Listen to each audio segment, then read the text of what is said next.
හරි පුතේ අද හතවසරේ හතරවෙනි පාඩම ජලයේ කාර්ය අද අපි කතා කරන්නේ හතරවෙනි පාඩම ජලයේ කාර්ය.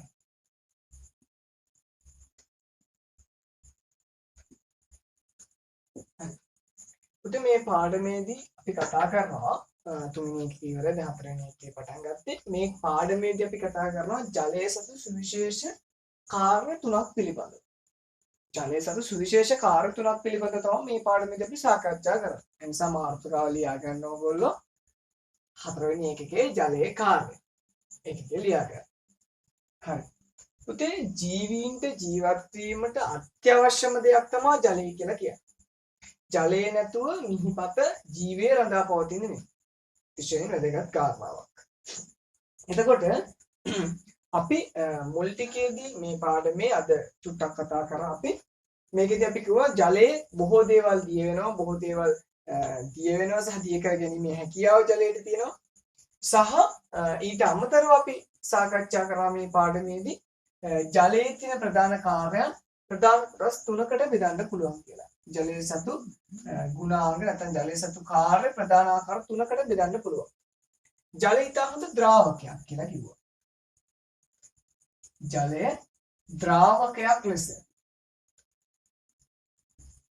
ජලය ද්‍රාවකයක් ලෙස ජලයේ සුවිශේෂ මෙහෙයක් ඉෂ්ට කරනවා. ද්‍රාවකයක් කියලා කියන්නේ බොහෝ දේවල් ජලයේ දිය කරගන්න පුළුවන්. ඒ නිසා අපි කියනවා ද්‍රාවකයක් කියලා. දිය වෙන ක්‍රිය කරගන්න මොනවා හරි යම් දෙයක් දිය කරගැනීමේ හැකියාව තියෙනවා. අපි ඒකට කියන්නේ ද්‍රාවකයක් කියලා. ඒතර ජලය ඊටා හොඳ ද්‍රාවකයක් ලෙස අපි ප්‍රයෝජනට ගන්නවා. සහ අපි කිව්වා ජලය සිසිලන කාරකයක් ලෙස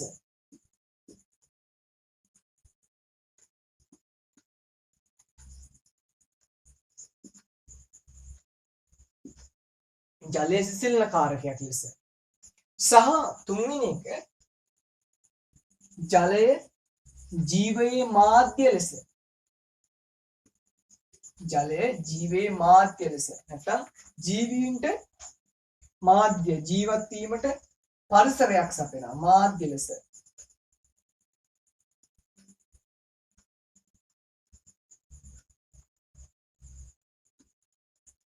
මාධ්‍යයක් ලෙස. එතකොට අපි ජලයේ සතු ප්‍රයෝජන නැත්නම් ජලයේ කාර්ය ප්‍රධාන ආකාර තුනකට බෙදුවා. මොකද්ද ජලයේ කාර්ය බෙදපු ප්‍රධාන ආකාර තුන? ජලයේ ද්‍රාවකයක් ලෙස, ජලයේ සිසිලන කාරකයක් ලෙස, ජලයේ ජීවී මාධ්‍ය ලෙස. එතකොට ජලයේ සතු කාර්ය ප්‍රධාන ආකාර තුනකට මේ පාඩමේදී අපි බෙදලා තියෙනවා. ඒක තමයි ජලී තවුද ද්‍රාවකයක්, ජලයේ සිසිලන කාරකයක් සහ ජලයේ ජීවයට මාධ්‍යයක් සපයනවා. දැන් අපි බලමු මේවා එකිනෙකින් කතා කරලා මේ තුන ලියා ගන්න. ජලයේ කාර්ය ප්‍රධාන කොටස් තුනකට බෙදෙනවා. මේ තුන ලියලා නැති අය ලියා ගන්න. ලියලා නැති අය විතරයි. ලියලා තියෙන අය ලියන්න එපා. ලියලා නැති අය විතරක් මේ තුන ලියා ගන්න. හරි. ඊට පස්සේ ඒ යටතේ ප්‍රධාන මාතෘකාව පළවෙනි එක අපි සාකච්ඡා කරනවා ජලය ද්‍රාවකයක් ලෙස කොහොමද ප්‍රයෝජනට ගන්න කියලා. හරි. ටිකක් ගාලා මේ තුන ලියා ගන්න. හරි.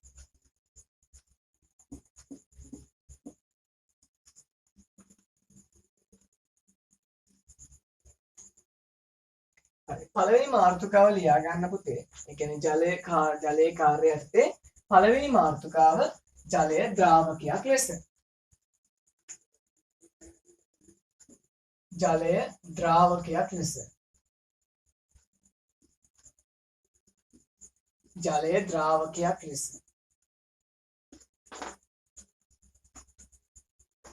ජලය ද්‍රාවකයක් ලෙස කොහොමද ප්‍රයෝජනට ගන්න කියලා බලමු අපි මේ ටික සාකච්ඡා කරලා. හරි. එතකොට අපි මේකේ වගුවක් පිල්ල කරා. හරි වගුවක් හදාගත්ත නිසා වගුව නැවත දාන්න එපා. අපි කිව්වා ජලයේ දිය වෙන දේවල්. මොනවද ජලයේ දිය වෙන දේවල්? අපි සීනි, එතකොට පිටි, ඒ වගේ දේවල් අපි කිව්වා ජලයේ දිය වෙන ලුණු වගේ දේවල් ජලයේ දිය වෙනවා කියලා. එතකොට අපි කතා කරපු භූමි තෙල්, පෙට්‍රල්, ඩීසල්, පොල් තෙල් වගේ දේවල් ජලයේ දිය වෙන්නේ නැහැ කියලා අපි වගුවක් හදාගත්තා. ඒ නිසා වගුව නැවත හදන්න යන්න එපා. වගුව ලියලා තියෙනවා. හරි. එතකොට මෙහෙම යටින් ලියන්න යටින් මෙහෙම ලියා ගන්න පුතේ. ඔකටම පහලින් මේ මාතෘකාව ලියලා තියෙනකොට මේකට පහලින් මේ මාතෘකාව ලියලා නැති අය ඉන්නවනම් ලියන්න ජලයේ ද්‍රාවකයක් ලෙස කියලා ලියලා ඊට පස්සේ මෙන්න මේ වගුවටත් පහලින් වගුව දැන් දාලා ඉවරයි අපි වගුවට පහලින් මෙහෙම විස්තරයක් ලොකු කරන්න. ජලයේ බොහෝ ද්‍රව්‍ය දිය කර ගැනීමට ජලය සතු සුවිශේෂ හැකියාව ජලයේ බොහෝ ද්‍රව්‍ය දිය කර ගැනීමට ජලය සතු සුවිශේෂ හැකියාව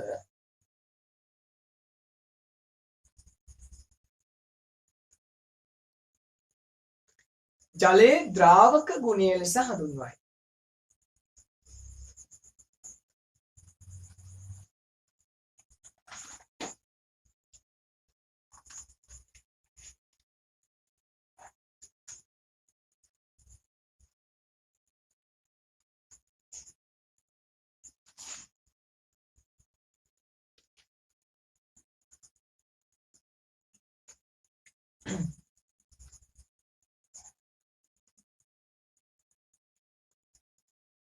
ඝන සහ ද්‍රව එකටම ලියන්න. ඝන සහ ද්‍රව පමණක් නොව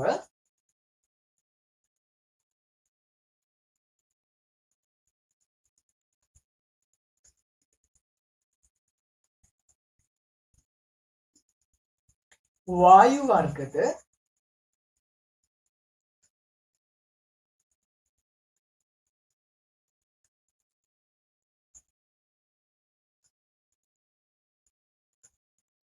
ජලයේ ඉතා හොඳින් දිය වේ.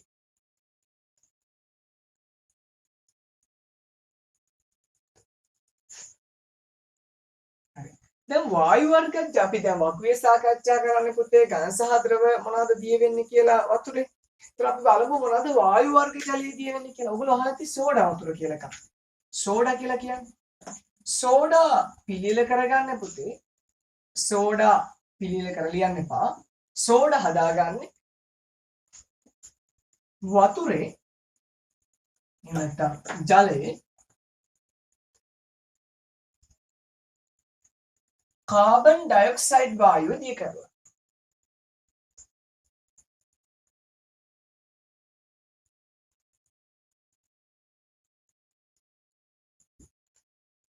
එතකොට සෝඩා වතුර පිළියෙල කරන්නේ සෝඩා හදාගන්නේ ජලයේ කාබන් ඩයොක්සයිඩ් වායුව දිය කරලා.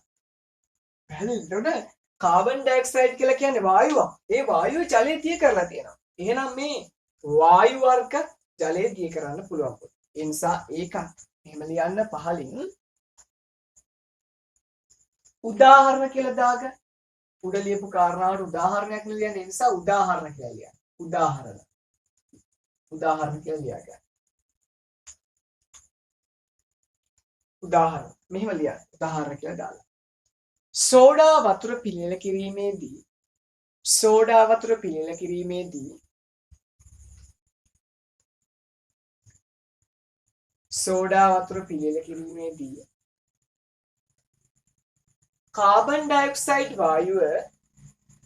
කාබන් ඩයොක්සයිඩ් වායුව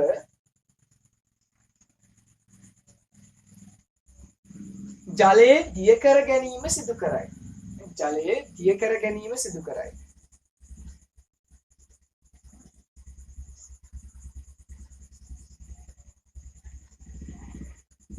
ජලයේ දිය කර ගැනීම සිදු කරයි.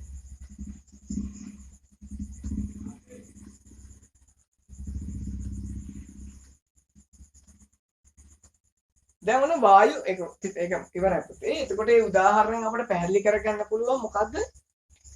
වායු වර්ගත් ජලයේ දිය වෙනවා කියලා. දැන් අපි පාඩම මොකද්ද?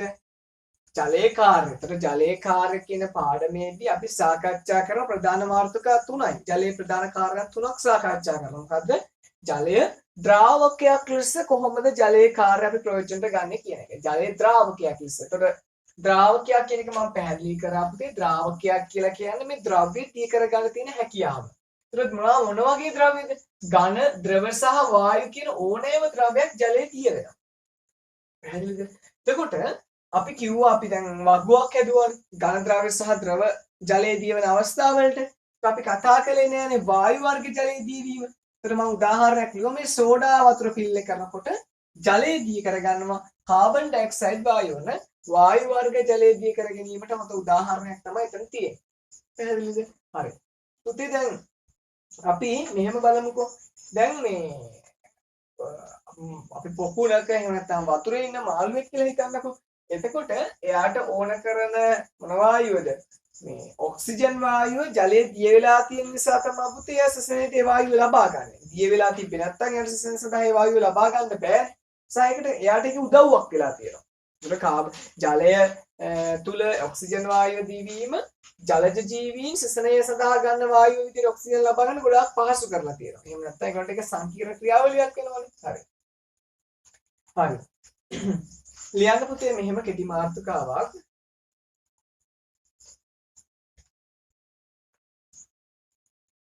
ජලයේ ද්‍රාවක ගුණය මාතෘකාවක් ලියන්න වෙනම ජලයේ ද්‍රාවක ගුණය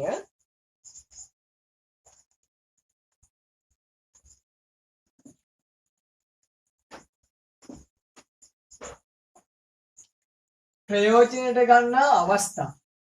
ද්‍රාවක ගුණයේ ප්‍රයෝජනයට ගන්න අවස්ථා ගැන සාකච්ඡා කරන්න යනවා. උදාහරණයක් අපි කතා කරන්නේ ඉස්සරහට යන්න.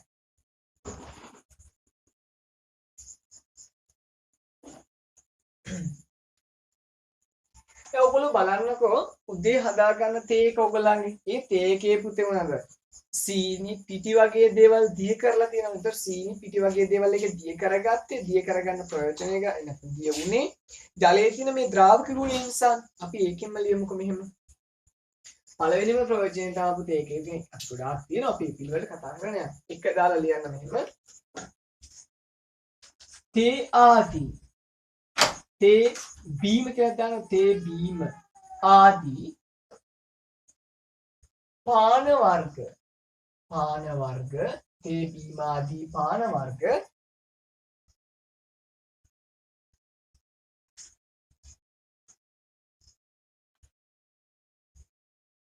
ජලයේ දිය කර ගැනීමෙන් තේ බීම ආදී පාන වර්ග ජලයේ දිය කර ගැනීමෙන්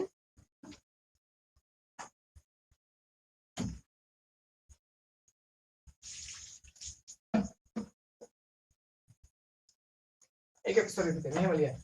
තේ බීම ආදී පාන වර්ග සකස් කිරීමේදී කෙටි කරලා ලියමු. සකස් කිරීමේ කෙටි කරලා ලියමු. ලේසියට. තේ බීම ආදී පාන වර්ග සකස් කිරීමේදී වුණ මේක ප්‍රයෝජනට ගන්න. හරි සීනි තේ කහට පිටි ඒවා දිය වෙන එක ප්‍රයෝජනට ගන්නවා. රසකාරක වර්ණකාරක එහෙම ජලයේ දිය කර ගැනීම ඔය පාන වර්ග ඔය බීම වගේ දේවල් හදද්දී ප්‍රයෝජනට ගන්නවා. හරි. ලියන්න. දෙවෙනි එක ආහාර පිසීමේදී ලුණු ජලයේ දිය කරයි. නේද? ජලයේ ලුණු දිය වෙන නිසා තමයි අපිට ලුණු රස නැත්නම් එකතු කරගන්න පුළුවන් වෙලා තියෙන මාළුවක් වගේ දෙයකට ලුණු ජලයේ දිය වෙන නිසා ආහාර පිසීමේදී ලුණු ජලයේ දිය කරගනි. මෙතෙන්දිත් අපි ඒක ප්‍රයෝජනට ගන්නවා. තුන්වෙනි එකට යන්න. මොකක්ද තුන්වෙනි එක මේක ලියන්න පුතේ හැමෝම.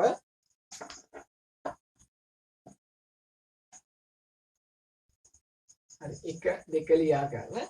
තුන්වෙනි එක රසායනාගාර කටයුතු. ඒ කියන්නේ විද්‍යාගාරය කියලා හිතන්නකෝ ලැබ් එක. රසායනාගාර කටයුතු වලදී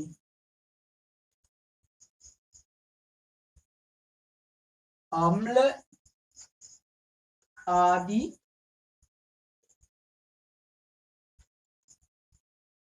රසායනික ද්‍රව්‍ය ජලයේ දිය කරගනි.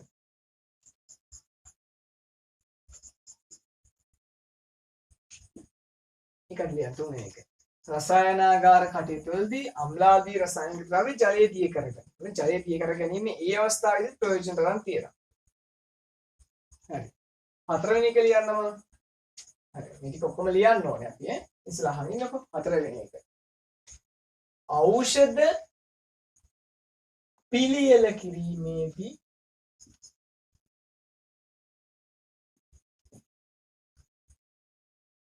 ඖෂධ ජලයේ දිය කරගනි.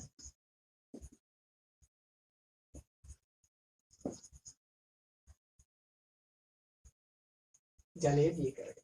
ඖෂධ පිළිල කිරීමේදී ඖෂධ ජලයේ දිය කරගනි. ඒතර ජලයේ ඖෂධ දිය උනේ නැත්නම් අපිට ඖෂධ පිළිල කරන්න බෑ.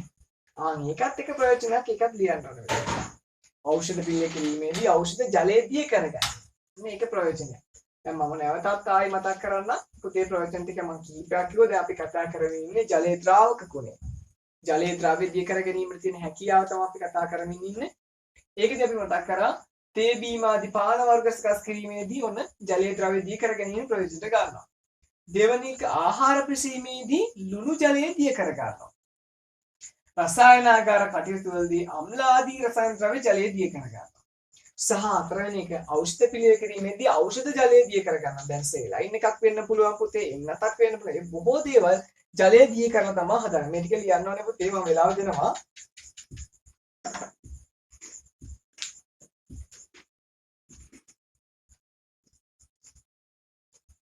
දැන් බලන්න තව එකක්. රෙදි පිලි සේදීමේදී දැන් රෙදි පිලි නැත්නම් රෙදි කිලිටි උනාට පස්සේ ඒවා සෝදන්න එපා. ඒවා සෝදනකොට පුතේ වෙන්නේ මොකද්ද? ඒවැය තියෙන අර කුණු ජලයේ දිය කරලා තමයි අපි ඉවත් කර ගැනීම කරන්නේ.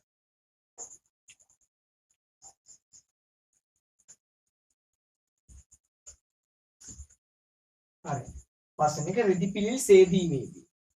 හයවෙනි එක විවිධ අලංකරණ. ඔයගොල්ලෝ දැකලා ඇති අර මේ කලර් කරපු වතුර එහෙම ඔයගොල්ලෝ දැකලා ඇති එක තැන්වල තියලා තියෙනවා අලංකාරය සඳහා.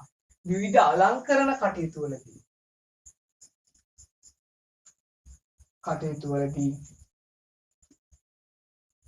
වර්ණක ජලයේ දිය කරයි.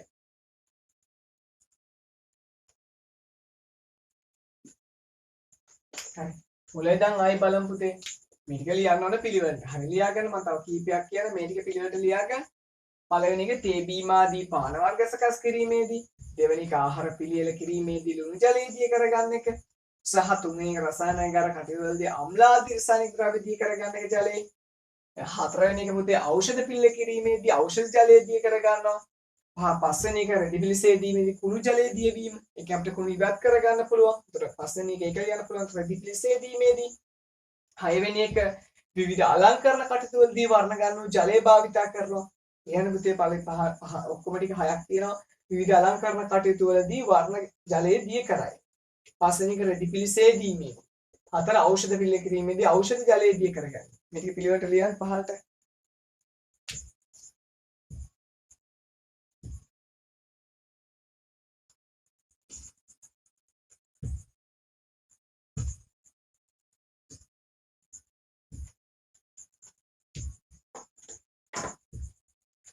තව එකක් කියන්න. මේක අමතරව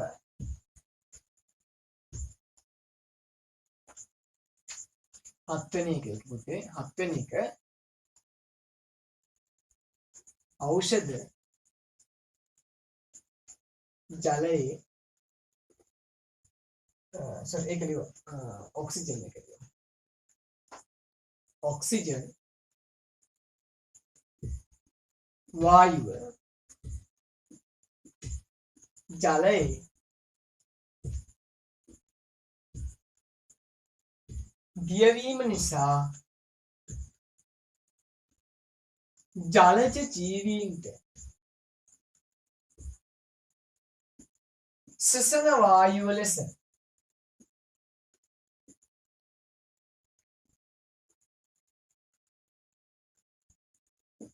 ඔක්සිජන් ලබාගත හැක. ඒකට ලියන්න පුතේ.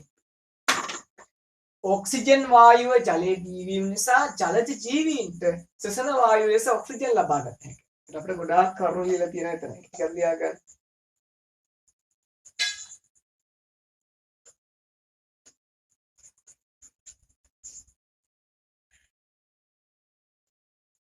ඔක්කොම ටික ලියන්න ළමයි.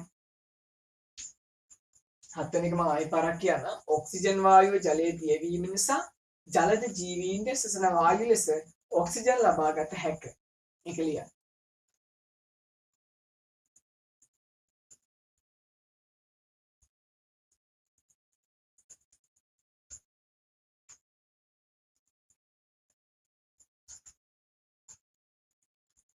හරි. දැන් අපි ගොඩාක් කතා කරා පුතේ ජලයේ දේවල් දිය වෙන එක ප්‍රයෝජන ගන්න අවස්ථා. ජලයේ ගොඩාක් දේවල් දිය කර ගන්නත් පුළුවන්. ඒ දිය කරගන්නේ නැත්නම් දිය කර ගැනීමේ හැකියාව ප්‍රයෝජන ගන්න අවස්ථාත් කතා කළා. හරි. ඉතින් ජලයේ ද්‍රව්‍ය දිය කර ගැනීම ප්‍රයෝජන ගන්න අවස්ථා 7ක් උදාහරණ 7ක් සාකච්ඡා කරන්නේ. දැන් පුතේ මේ ජලයේ ඔය දිය වෙලා තියෙන දේවල් නැත්නම් ජලයේ දිය කරගන්න එකනේ අපි සාකච්ඡා කරේ. ජලයේ දිය වෙලා තියෙන දේවල් වෙන් කරලා අරගෙන ඒව ප්‍රයෝජනට ගන්න අවස්ථාවක් තියෙනවා. ජලයේ දිය වෙලා තියෙන සමහර දේවල් වෙන් කරලා අරගෙන ප්‍රයෝජනට ගන්න අවස්ථාවක් තියෙනවා. අපි ඉස්සරහදී නම් ඒවා ගොඩාක් ගැඹුරින් කතා කරනවා. මුල් ටිකේදී අහන ළමයි ජලයේ දැන් හිතන්නකෝ මුහුදු ජලයේ ලුණු දිය වෙලා තියෙනවානේ. ලුණු වලට කියන්නේ සෝඩියම් ක්ලෝරයිඩ්. ලුණු කියලා කියන්නේ සෝඩියම් ක්ලෝරයිඩ් නේ. ලුණු මෙයාගේ නම මොකද්ද? Sodium chloride. ලුණු වලට කියන්නේ සෝඩියම් ක්ලෝරයිඩ්.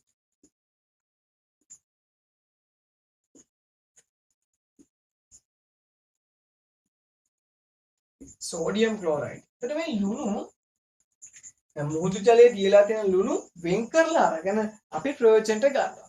එතකොට උක් යුෂවල තියෙන සීනි වෙන් කරලා අරගෙන අපි ප්‍රයෝජනට ගන්නවා පුතේ. තව ඒ වගේ නීරා වලින් අපි නැත්නම් කිතුල් මලින් එන යුෂ වලින් අපි රාම් වෙන් කරලා අරගෙන ප්‍රයෝජනට ගන්න. එතන මේ සමහර දේවල් ජලයේ ජීවිලා තියෙන සමහර දේවල් අපි වෙන් කරලා විවිධ ශිල්පීය ක්‍රම වලින් වෙන් කරලා අරගෙන සමහර වෙලාවට ඒවා රක් කරනවා වෙන්න පුළුවන්. විවිධ ක්‍රම වලින් අපි ඒවා වෙන් කරලා අරගෙන ප්‍රයෝජනට ගන්න අවස්ථා තියෙනවා. ඒ නිසා අපි ඊගා මාතෘකාවට යන් ලියන්න මාතෘකාව ජලයේ දිය වී ඇති දෑ වෙන් කර ප්‍රයෝජනයට ගැනීම.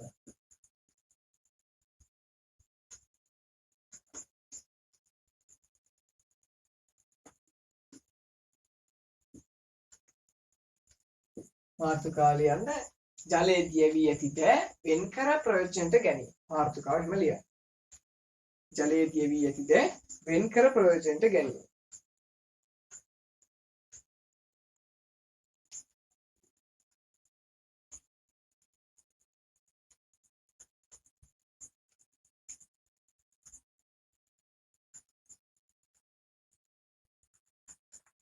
හරි. ලියන්න පුතේ මේ ක්‍රියාකාරකමට යන්න අපි. ක්‍රියාකාරකම.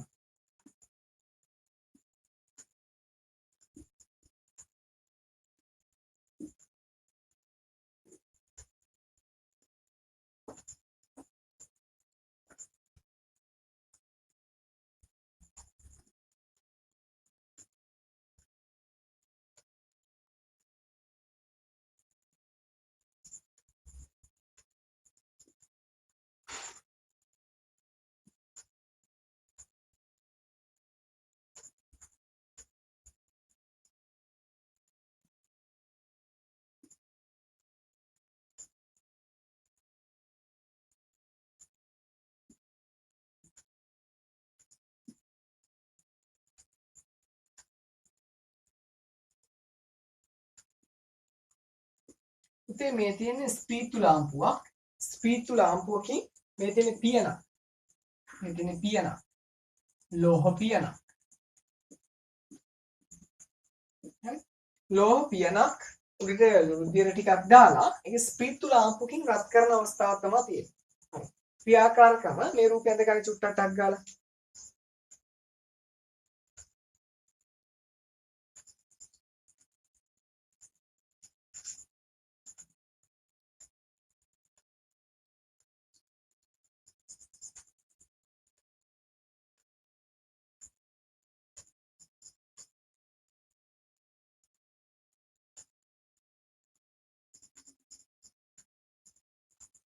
මාතෘකාව ලියගන්න ජලයේ පුතේ ජලයේ දිය වී ඇති දෑ වෙන් කර ප්‍රයෝජනට ගැනීම තමයි මාතෘකාව. ඒ මාතෘකාව යටතේ පුතේ අපි ඉස්සලම සාකච්ඡා කරනවා මොකද්ද? මෙන්න මේ ක්‍රියාකාරකම. මේ ක්‍රියාකාරකම ඉස්සර රූපය ගන්න ඊට පස්සේ විස්තරේ ලියනවා.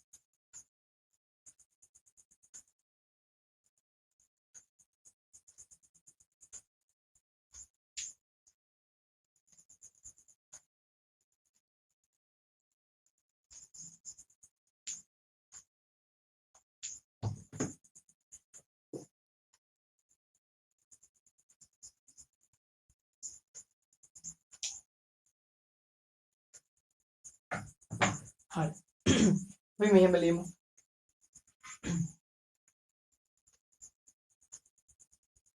මෙහෙම ලියන්න. කුඩා ලෝහ ටින් පියනක් මතට නැත්නම් කුඩා ටින් පියනක් කියලාම දාන්නකො. කුඩා ටින් පියනක් මතට ලුණු දියර ස්වල්පයක් දමා ලුණු වතුර දී කරලා හදාගත්තු ද්‍රාවණයක්. ලුණු දියර ස්වල්පයක් දමා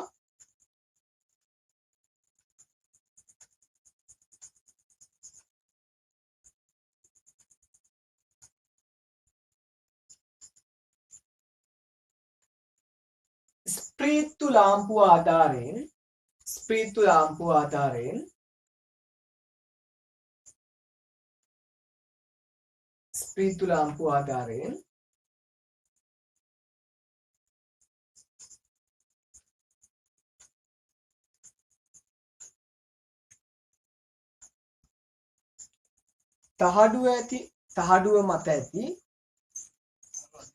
තහඩුව මත ඇති